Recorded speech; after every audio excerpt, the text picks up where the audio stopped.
Di zaman dahulu kalau kita ngerendang atau bikin rendang cuma 1 atau 2 kali dalam setahun dalam acara Barale Pengulu atau Batagak Pengulu.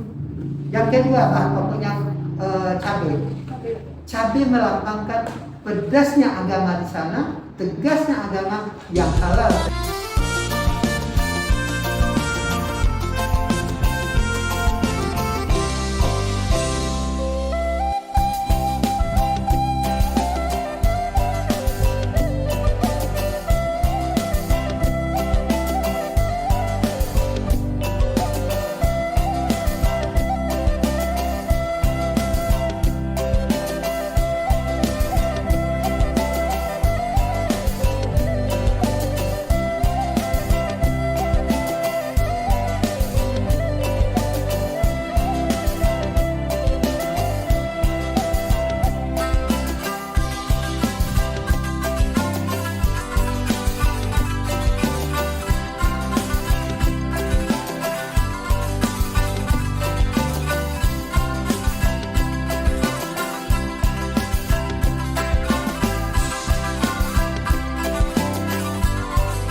Assalamualaikum warahmatullahi wabarakatuh. Kembali lagi di channel YouTube Gumilang Jalan-Jalan. Bagaimana kabarnya sahabat Gumilang? Mudah-mudahan semuanya dalam keadaan sehat ya, tetap semangat dan selalu dalam lindungan Allah Subhanahu wa taala.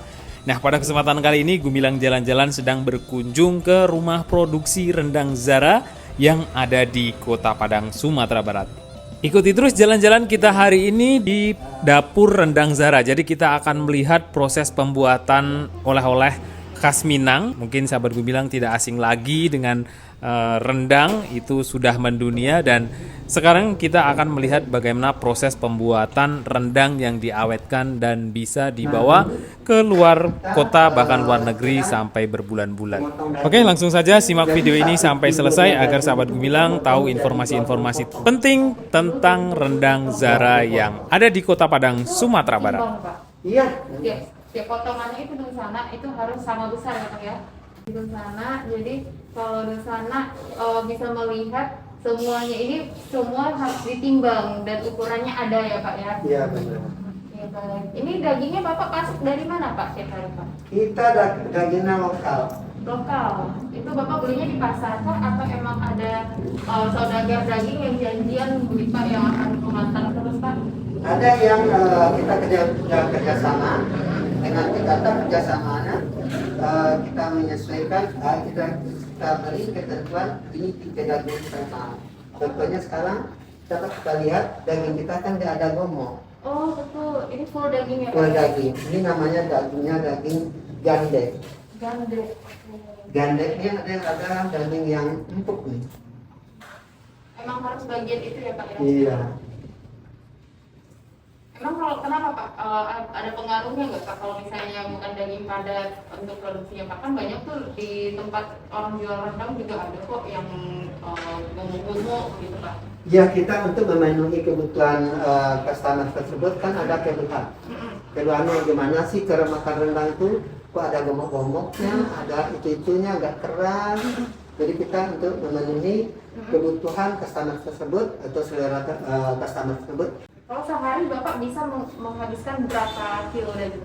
Oke, kemampuan dapur kita kan kecil. Kita bisa produksi sekitar 50 sampai 60 kilo per harinya. Hari. Itu untuk daging aja ya Pak ya? Untuk daging dan untuk yang lain bisa lebih lagi karena kayak ikan bilis tadi dia kan kecil-kecil, Iya. bisa 1 kilo itu kan akan menghasilkan sekian kilo kan gitu. Ini banyak cabai ke bawah. Oh, ini cabai emang harus di stok ya Pak? Jadi Iya. setelah Bapak giling semua Bapak simpan di sini ya Pak? Iya gitu. Ini dia yang kita katakan tadi ikan apa? Ikan bilis tadi. Ini walaupun kecil ikannya, ini kita buang tainya, kotorannya kita buang. Berarti itu dipilih-pilih satu-satu? Benar, karena itu menjaga rasa atau kualitas dan kebersihannya juga hygienicsnya. Ini dari santan pakai bumbu gitu. Iya, Berarti ini dagingnya belum masuk Pak? belum masuk, itu kan masih dipotong tadi kan. Ini berapa lama lagi Pak prosesnya? Apakah ini sampai mengental dulu atau sampai ada tandanya Pak supaya dagingnya baru bisa masuk? Oh iya, ini lebih kurang 4 jam lagi, 4 jam lagi baru bisa dimasukkan daging. Artinya kodenya adalah sudah keluar nanti minyaknya yang agak banyak. Oke, ada potong minyak gitu ya? Iya gitu. Kalau bahasa Minangnya tabi minyak ya? Tadi minyak benar. Ini nggak boleh berhenti ngaduknya? Nggak boleh kan, nanti pecah, Oh, pecah pecah santan. santan. Ada teknik khusus nggak sih Pak? Dari tadi ibunya nggak membalikkan sendoknya. Ya karena di sekarang kan masih cair. Oke. Sebetulnya kalau filosofi dari rendang, mengacau rendang, mohon izin. Iya.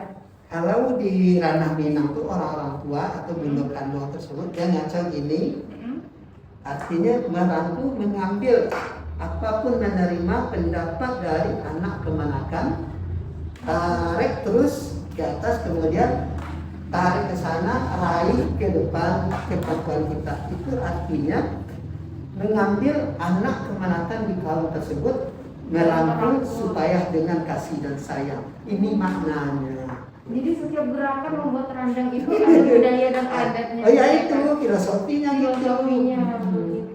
Nah, mohon maaf, Iya. kita lanjut dikit ya, boleh? Iya Pak. Sebetulnya rendang itu ada 4 macam bahan pokok.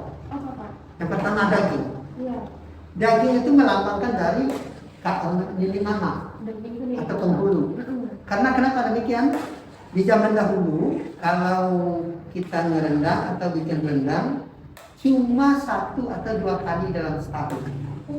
Dalam acara barale pengulu atau batagak pengulu. Yang kedua bahan pokoknya cabai. Cabai melambangkan pedasnya agama di sana, tegasnya agama, yang halal tetap halal, yang batil tetap batil. Jadi bahan yang ada di Sumatera Barat untuk di rendang itu adalah bahan yang halal. Kemudian santan. Santan itu adalah cerdik pandai. Tergabung di sana pemerintah, mama dan lain-lainnya yang mengambil keputusan. Yang keempatnya adalah bumbu. Bumbu adalah melambangkan kaum kerabat yang dikerjakan dengan gotong royong untuk mengangkat suatu acara di sini. Ya, luar biasa ya Dusana dan pemirsa. Jadi untuk generasi muda yang emang menikmati rendang tapi nggak tahu filosofinya, ini ternyata ada 4 bahan utama yang melambangkan minyak mama itu daging, Dan agama itu cabai, Cabai. gitu ya Pak ya. Terus ada santan santan itu melambangkan minyak Pemerintah. pemerintahan gitu dan kan, masyarakat. terus yang terakhir itu bumbu-bumbu Kaum. kaum gitu ya. Di sini adalah ada satu labor ini, labor kecil. Di sana Iya. ada beberapa varian produk kita. Jadi, ada beberapa varian produk kita. Ini kita tes berapa lama rendang atau produk kita tahan. Oh, berarti tesnya ujinya di sini langsung. Di sini kita langsung manual, Manual. belum kita ke labor. Kenapa demikian kita coba? Kadang-kadang kita keterbatasan. Maklum, kalau udah produk ini. Ini kita coba, pernah kita coba 1 tahun 2 bulan untuk produk kita tidak ada permasalahan. Rasa, bau, bentuk, dan lain-lain sebagainya. Jadi produk kita ini di atas 1 tahun, bahkan mencapai 1,5 tahun expired. Kenapa demikian? Itu dia yang saya katakan tadi, pemilihan bahan yang tepat, mempergunakan, memperlakukan dia, mengerjakan dia yang tepat dengan SOP. Contoh, dapur kita ini walaupun kecil, insya Allah bersih kan? Iya. Bersih. Jadi itu dia penopang yang utama sekali, kebersihan dan pemilihan bahan dan juga mengerjakan sebaik-baiknya. Jadi minim kontaminasi gitu ya Pak. Iya. Oke, baik. Nah ini kan kemasan-kemasan yang Bapak bilang ini udah dari awal dan diuji labornya begitu Pak. Kalau untuk semua rendang apakah sama begitu Pak untuk masa ketahanannya?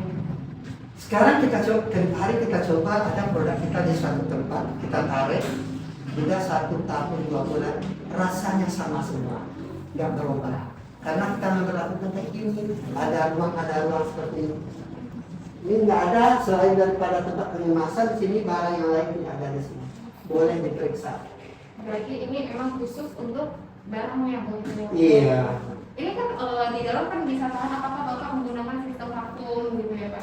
Iya ada, itu dia salah satu yang katakanlah ada persentasenya agak tinggi di sana adalah mempergunakan vakum.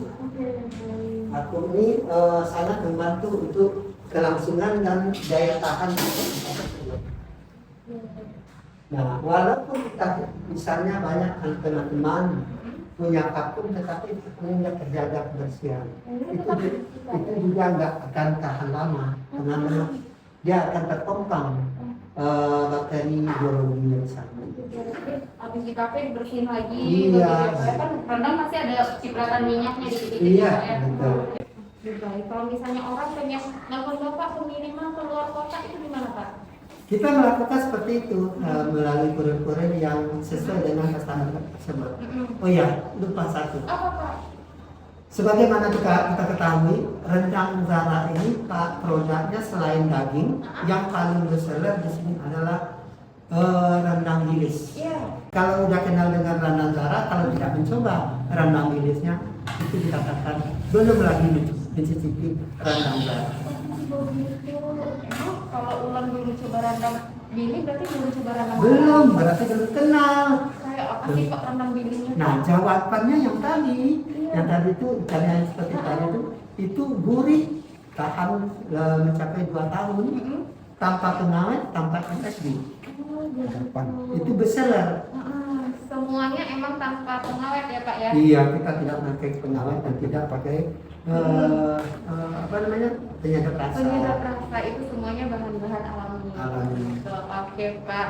Nah Pak, untuk pesan-pesan dong kepada anak muda, kepada warga Kota Padang begitu Pak, untuk lebih mengenal rendang Zara.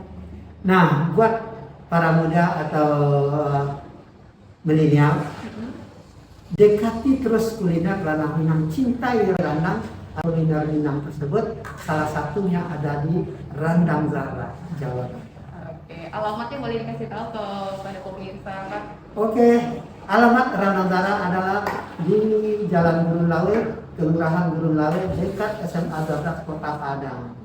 Itu dia, Kecamatan Nanggal. Kecamatan Nanggal. Nah, Dulsana dan pemirsa tadi suruh ya kita mengikuti proses pembuatan rendang Zara yang banyak sekali variannya bersama langsung dengan owner rendang Zara. Terima kasih Pak sudah diajak jalan-jalan mengelilingi rumah produksi rendang Zara ini. Semoga semakin sukses, semakin dikenal lagi dan mengedukasi masyarakat Kota Padang dan seluruh masyarakat Indonesia tentang budaya rendang di Minangkabau ini Pak. Oke, di sana terima kasih. Assalamualaikum warahmatullahi wabarakatuh.